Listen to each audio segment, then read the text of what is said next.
Hello friends, ओम नमः शिवाय। आज हम सीक्वेंस चैप्टर का uniqueness of a limit of A convergent sequence जो है ये थ्योरम प्रूव करने जा रहे हैं। काफ़ी इंपॉर्टेंट थ्योरम है, ठीक है। तो इसमें बोलना क्या है कि if a sequence is convergent that it converges to a unique limit. मतलब क्या है कि अगर आपकी सीक्वेंस कोई क्या है कन्वर्जेंट है, कन्वर्जेंट मैंने बता दिया क्या होती है सीक्वेंस, ठीक है। तो वो क्या कन्वर्ज करेगी, यूनिक लिमिट को कन्वर्ज करेगी, ठीक है। तो प्रूफ इसका हमने कैसे देना है, बिल्कुल ईजी है, ठीक है। इफ पॉसिबल हमने सपोज करना, suppose that the sequence A N converges to two different limits L and L dash, ठीक है। Then given epsilon greater than zero however small there exist natural numbers m1 and m2 such that absolute value of a n minus of l is less than epsilon by 2 for every n is greater than or equal to m1 and a absolute value of a n minus of l dash is less than epsilon by 2 for every n is greater than or equal to m2। Because ये जो हमने ये लिखा, ये convergent sequence की definition मैंने आपको कराई थी, तब बताया था कि कन्वर्जेंट सीक्वेंस वो सीक्वेंस होती है जब absolute value of n minus of l is less than epsilon आता है for every n is greater than equal to m, ठीक है।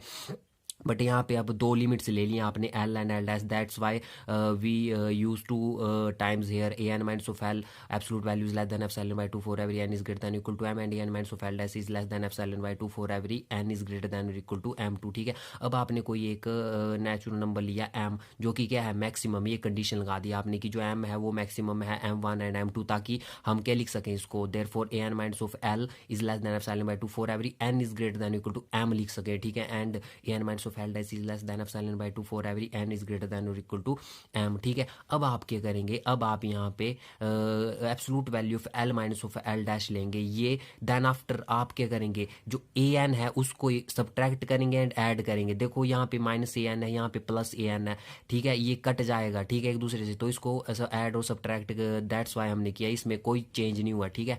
तो ये ले लिया आपने। अब आपने ये फॉर्मूला पढ़ा होना, ठीक है, absolute value of a plus of b, जो यहाँ पे बनी ना एब्सोल्यूट वैल्यू ऑफ ये a है, ये प्लस बीच में और ये b है, ठीक है। ये क्या होती है, is less than equal to absolute value of a plus absolute value of b। तो हमने वही लिख दिया पूरा की पूरा, less than equal to absolute value of ये, पूरी की पूरी एब्सोल्यूट वैल्यू है plus absolute value of b, ठीक है।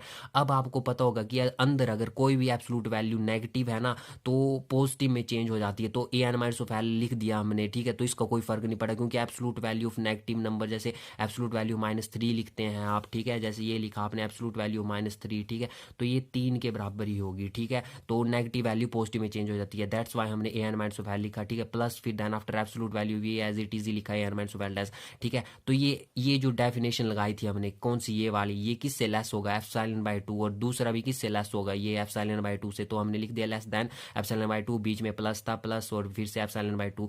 तो ये क्या बन गया 2, ये बन गया 2 एप्सिलॉन बाय 2, 2 से 2 कैंसिल एंड ये आ गया एप्सिलॉन हमारे पास, ठीक है। तो ये क्या बन गया हमारे पास, absolute value of L minus of L dash is less than epsilon for every epsilon is greater than 0, ठीक है। And N is greater than equal to M, जो हमने यहाँ पे कंडीशन लगा के चले थे वही लिखी, ठीक है।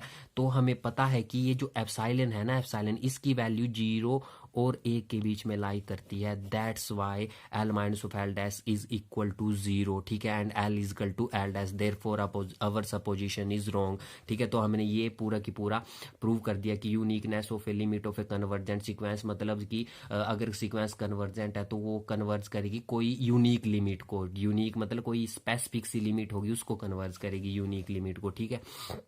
अब नाउ हमारी जैसे अगला है, prove that the convergent sequence is bonded if it's converge true, ठीक है।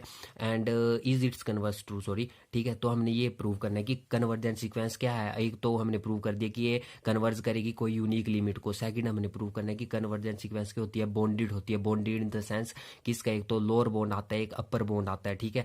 तो हमारे पास कोई भी सीक्वेंस है, let sequence A N converges to किसी लिमिट को एल कन्वर्ज को कर रही है, ठीक है। देयरफॉर ये हमने डेफिनेशन नहीं लगानी होती है शुरू में पूरी की पूरी, जो मैंने आपको करवाई थी, ठीक है। Therefore given epsilon greater than 0 however small there exist a natural number N such that A N minus of L is less than epsilon for every N is greater than equal to M. यहाँ तक पूरा clear है ना। अब ये जो इन्होंने लिखा L minus of epsilon is less than A N is less than L plus epsilon, मैं बताता हूँ। आपने एक फॉर्मूला पढ़ा होगा, absolute value of X is less than L. इसका मतलब ये होता है कि minus of L is less than X is less than positive L, ठीक है। तो ये ही लिखा हमने यहाँ पे क्या था, जो ये था ये, ठीक है। तो ये हमने इस पे अप्लाई कर दी, ये क्या पूरी एब्सोल्यूट वैल्यू ऑफ एक्स, ये लेस देन, ये किससे, एल से लेस है, मतलब इस फॉर्मूले के अकॉर्डिंग, ठीक है। तो ये इसकी वैल्यू क्या आ जाएगी, minus of L mean minus of epsilon is less than than A N minus of L is less than positive epsilon, ठीक है। तो एल जब यहाँ पे भी आएगा, ठीक है, इनक्वालिटी के लेफ्ट हैंड साइड में और राइट हैंड साइड में भी जाएगा, तो ये बन जाएगा L minus of epsilon is less than A N is less than L plus of epsilon, ठीक है। ये पूरा की पूरा बन जाएगा। तो यही हमने यहाँ पे लिखा, ठीक है, for every N is greater than equal to M, ठीक है। अब आपने यहाँ पे कंडीशन लगा देनी, क्योंकि मैंने बॉन्डेड जो आपको सीक्वेंस पढ़ाई थी उसमें हमने अपर बॉन्ड निकाला था एंड बॉन्डेड अबव निकाला था एंड बॉन्डेड बिलो निकाला था, ठीक है। तो दैट्स वाई हमने ये कंडीशन लगाई कि एच क्या है आपका, वो है मिनिमम वैल्यू कहाँ है, कौन सी है, L minus of epsilon A1 A2 up to so on AM minus of 1 तक, और के क्या है, maximum value L plus of epsilon A1 A2 up to so on AM minus of 1, ठीक है। ये ले लिया, ठीक है। दैट्स वाई जब ये लगाएंगे ना हम, ठीक है, तो इसका मतलब, बोलने का मतलब ये है कि सीक्वेंस क्या है, जो AN आपकी जो सीक्वेंस है, ये सीक्वेंस वो हमने एच के प्रूव कर दिया कि ये मिनिमम है इन सभी नंबर्स का, ठीक है, इन सभी सीक्वेंस के नंबर्स का, ठीक है। तो एच मतलब मिनिमम है, मिनिमम इन द सेंस की जो इसका बोलने का मतलब H minimum in the sense की जो सीक्वेंस है ना AN, ठीक है, वो ग्रेटर देन और इक्वल टू एच है, ठीक है। और इसका बोलने का मतलब है के इज मैक्सिमम, ठीक है। इसका बोलने का मतलब है कि जो सीक्वेंस है ना वो लेस देन और इक्वल टू के है। तो ये किसकी सिचुएशन बन गई, ये सिचुएशन बनी बॉन्डेड अबव की, ठीक है। मैंने आपको डेफिनेशन जब कराई है मैंने पूरा अच्छी से समझाया आपको, ठीक है। तो आप उस वीडियो को देख लेना, ठीक है, उसमें आपको पूरा की पूरा लग जाएगा पता, ठीक है। और ये किसकी सिचुएशन बनी, बॉन्डेड बिलो की, ठीक है, बॉन्डेड बिलो की, हाँ बॉन्डेड बिलो, ठीक है। तो ये तो एज इट इज, बस ये हमने कंडीशन लगा दी यहाँ पे ये वाली, ठीक है। तो that's why we can write h is less than or equal to an is less than or equal to k for every n belonging to natural number, therefore sequence an is bonded, ठीक है। and the converse is not true, मतलब क्या है, इसके बोलने का मतलब क्या है, ये तो हमने प्रूव कर दिया सीक्वेंस बॉन्डेड हो गया। अब हमने क्योंकि हमने वो डेफिनेशन करवाई थी मैंने आपको, जब हमने बॉन्डेड सीक्वेंस की डेफिनेशन की थी, तो बॉन्डेड सीक्वेंस क्या होती है, जिसका एक तो क्या होता है, वो बॉन्डेड अबव होती है और बॉन्डेड बिलो भी होती है। तो ये आ गया इतने इतना पार्ट सीक्वेंस की, इतना इतना पार्ट ये आ गया बॉन्डेड बिलो, ये इतना पार्ट ये जो है AN is less than equal to K, ये आ गया बॉन्डेड अब। तो हमने प्रूव कर दी कि सीक्वेंस क्या आपकी बॉन्डेड है, ठीक है। अब नाउ कन्वर्स जो होता है इसका ट्रू नहीं होता है, मतलब बॉन्डेड सीक्वेंस जरूरी नहीं है कि वो कन्वर्जेंट होगी, ठीक है, मे नोट भी कन्वर्जेंट, ठीक है, वही लिखा है इसने, मे नोट भी कन्वर्जेंट, ठीक है। तो नाउ अब हम जो है इसके रिलेटेड क्वेश्चन करेंगे, ठीक है। ये मैंने आपको पिछली वीडियो में सभी क्वेश्चन करवा दिए थे, ठीक है। ये पिछली वीडियो में मैंने सभी क्वेश्चन करा दिए थे, ये क्वेश्चन बचा था, ठीक है। तो इस क्वेश्चन का भी मैं आपको बता देता हूँ, ठीक है।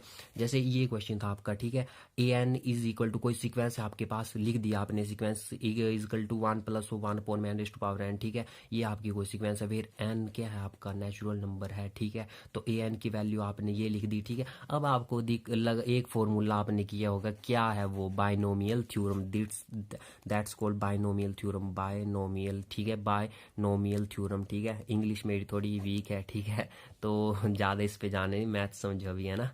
तो 1 plus of X whole raised to power n, ठीक है, ये होती है बाइनोमियल थ्योरम। इस थ्योरम को नोट आउट कर लेना, ठीक है, काम आएगी, रुको मैं यहाँ पे लिख देता, ठीक है। 1 plus of X whole raised to power n, ठीक है, n क्या है, पावर है इसकी, ठीक है। तो ये किसके बराबर होती है, 1 plus of N X plus of n into एक टर्म घटा देनी बस, n माइनस 1 अपॉन में नीचे के लिए आना 2 का फैक्टोरियल, और यहाँ के क्या आ जाएगा एक्स स्क्वायर, ठीक है, प्लस अप टू सोन ऐसे ऐसे करके ही, ठीक है। ये होती है बाइनोमियल आपकी एक्सपेंशन, ठीक है। तो यहाँ पे बिल्कुल वैसी कंडीशन बन रही है कि 1 plus of X raised to power n, तो डायरेक्ट बाइनोमियल थ्योरम लगा दो, ठीक है। तो ये क्या आ गया आपका 1 प्लस ऑफ क्या थी nx, ठीक है, nx लिख दिया, n इंटू एक्स क्या है 1 अपॉन में n, ठीक है, plus n into n minus 1 upon में 2 फैक्टोरियल एक्स का स्क्वायर 1 अपॉन में n का स्क्वायर, प्लस ऐसे ही तीन, अगर आपने 3 तक एक्सपैंड नहीं करनी है तो यहीं तक ही एक्सपैंड कर सकते हैं, ठीक है। हमेशा याद रखना बाइनोमियल थ्योरम, हमेशा याद रखना कि बाइनोमियल थ्योरम जो है अप टू n+1 टर्म्स तक एक्सपैंड होगी, ठीक है। तो यहाँ तक आपने ये लिख दिया, ठीक है। नाउ ठीक है, ये आ गया। जब आप पीछे इसको कैंसिल जब आप करेंगे, ठीक है, ये जो आप कैंसिल करेंगे n को, n यहाँ से कैंसिल हो जाएगा, तो ये क्या बन जाएगा 1+1, ठीक है। एंड जब इसको आप शॉर्ट इट आउट करोगे, ठीक है, मैं बताता हूँ कैसे करना है शॉर्ट आउट आपने इसको, ठीक है। तो जैसे ये आ गया 1 प्लस ये क्या आ गया 1/2 फैक्टोरियल, ये कुछ नहीं है, ये वही लिखा हमने, ये इसको हम कैसे लिख सकते हैं n-1/n, यही चीज़ है ये, ठीक है। इसको हमने n को क्या कर दिया, डिवाइड कर दिया, तो ये क्या बन गया 1/2 factorial into 1-1/n plus 1/3 factorial into 1-1/n into 1-2/n, क्योंकि वहाँ पे क्या था n into n-1 into n-2 तक गई थी ना आपकी, ठीक है। तो ये लिख दिया हमने up to so on n+1 terms. इतना मैथमेटिक्स आप कर ही लेंगे, ठीक है, कुछ नहीं है, कैलकुलेशन है यहाँ पे, ठीक है। तो ये हमेशा याद रखियो, ये किससे लेस देन होती है 1+1+1/2 फैक्टोरियल, ठीक है, plus 1/3 factorial plus up to so on n+1। क्यों? क्योंकि ये जो पूरी की पूरी एक्सपेंशन है ना, ये जो पूरी की पूरी एक्सपेंशन है, ठीक है, ये आपकी वैल्यू इसकी होती है ई के बराबर। आपने मे बी फर्स्ट ईयर में था ये, जब हमने वहाँ पे लैग्रांजीज एक्सपेंशन की थी, मैक्लूरियन एक्सपेंशन की थी, ठीक है, तो वहाँ पे था ये, ठीक है। तो ये फॉर्मूला होता है इसका, इस एक्सपेंशन का, ठीक है। तो ये एक्सपेंशन ई के बराबर होती है, ठीक है। तो दैट्स वाई जो ये ए